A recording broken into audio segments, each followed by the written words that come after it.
Le prodige inouï de Fatima, partie 20. L'acharnement des autorités sectaires contre Fatima. Le prodige solaire de Fatima, attesté par 70 000 témoins et même par Limpi Avelino d'Almeida dans son célèbre article du Grand Journal de Lisbonne ou Século, fut un vrai coup d'assommoir pour tous les francs-maçons du pays. Ils en restèrent si attourdis que pendant plus d'une semaine, aucun d'eux n'osa élever la voix. Mais dès que les premières impressions commencèrent à se calmer, les loges déclenchèrent une violente campagne contre ce qu'elles appelaient la superstition croissante de Fatima. Pour le détail de ces attaques, on lira avec intérêt les livres recommandés de ce livre, page 40. Bornons-nous ici à de courtes indications. Dans la nuit du 23-24 octobre 1917, une bande de Carbonari, avec la complicité des autorités civiles, organisa à Saint-Alain, chef-lieu de la préfecture dont dépend Fatima, une parodie de procession où ils exhibèrent des objets volés en cachette à Cova da Iria. Les grands journaux de Lisbonne blâmèrent ces procédés grossiers et les catholiques qui ne se laissaient plus intimider adressèrent à la ville et au ministère de l'Intérieur une vive protestation. Vers la fin du mois, la maçonnerie répandit dans tout le pays un manifeste adressé aux Portugais libres penseurs, dont voici quelques échantillons.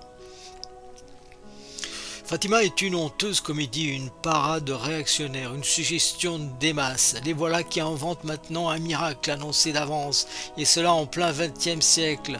Citoyens, on veut ramener le peuple portugais aux tristes ténèbres du Moyen-Âge pour l'abrutir et le bestialiser. À nous qui sommes instruits de montrer au peuple la bêtise du surnaturel. Les lois de la nature sont immuables et il n'y a pas de miracle, etc., etc. Les catholiques relevèrent fièrement l'illogisme de cette prose creuse et incohérente qui, au lieu de nier les faits de Fatima ou d'essayer d'en donner une explication naturelle, s'est limité à faire de l'ironie et à lancer des insultes, montrant clairement par là qu'il n'y avait rien de sérieux à opposer à ces faits retentissants. Ce manifeste était le cri désespéré du sectarisme au pouvoir qui commençait à se sentir la tête prise sous le talon victorieux de la céleste apparition de Fatima. La lutte était définitivement engagée, elle allait durer plusieurs années et présenter de nombreuses péripéties. Le court gouvernement du patriote Sidónio Paes, arrivé au pouvoir le 7 décembre 1917, ne fut qu'un répit passager pour les catholiques portugais. Il mit de l'ordre dans le pays, rappela d'exil l'évêque de Porto et le cardinal Belo, patriarche de Lisbonne, modifia quelques lois d'exception contre le catholicisme, et il donnait l'espoir de relever le pays de ses ruines.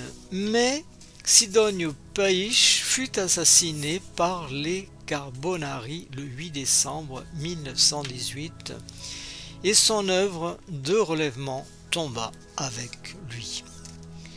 De décembre 1918 à 1920, les curés et les maires de la région de Fatima reçurent de nouveau des sommations répétées et menaçantes d'avoir empêché les pèlerins d'accéder à Cova da Iria.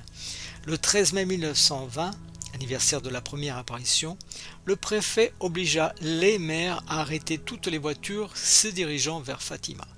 Il fit cerner le lieu des apparitions par plusieurs régiments de la garde républicaine, mais les témoins du prodige solaire de 1917 avaient la foi trop vive pour être arrêtés par les interdictions des hommes.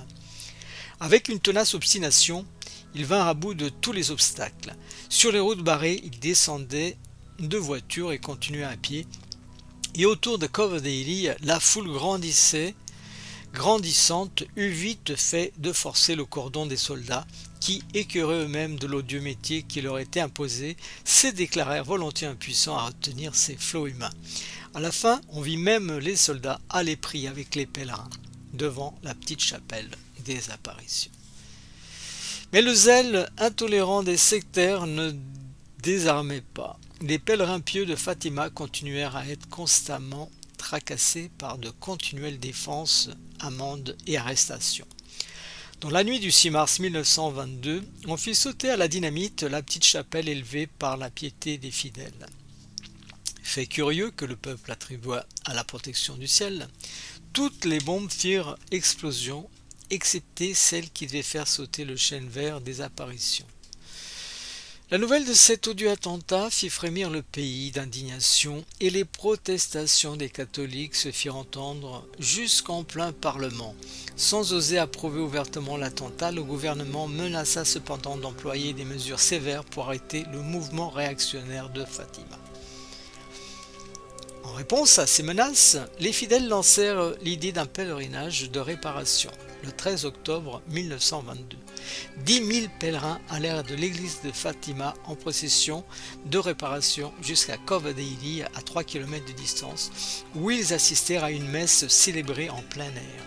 Cette réparation locale fut suivie le 13 mai 1923 d'un pèlerinage de réparation nationale auquel prirent part plus de 60 000 personnes de toutes les classes de la société et de toutes les provinces du pays. Les offrandes furent si abondantes ce jour-là qu'on eut vite recueilli la somme nécessaire pour rebâtir une chapelle encore plus belle que la première.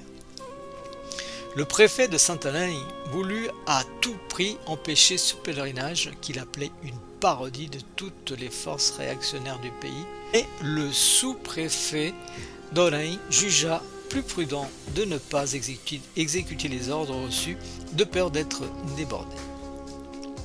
Peu à peu, la force paisible mais résolue de cette foule qui affirmait hautement sa foi finit par triompher du sectarisme du gouvernement et des fonctionnaires qui n'osèrent plus insister. Le 13 mai 1924, Notre-Dame du Rosaire de Fatima récompensait une fois de plus le courage et l'amour de ses pèlerins, en jetant sur eux, du haut du ciel, une magnifique pluie de boutons de fleurs. Et les pèlerinages de Fatima continuèrent depuis lors à venir en toute liberté, de plus en plus nombreux et fervents.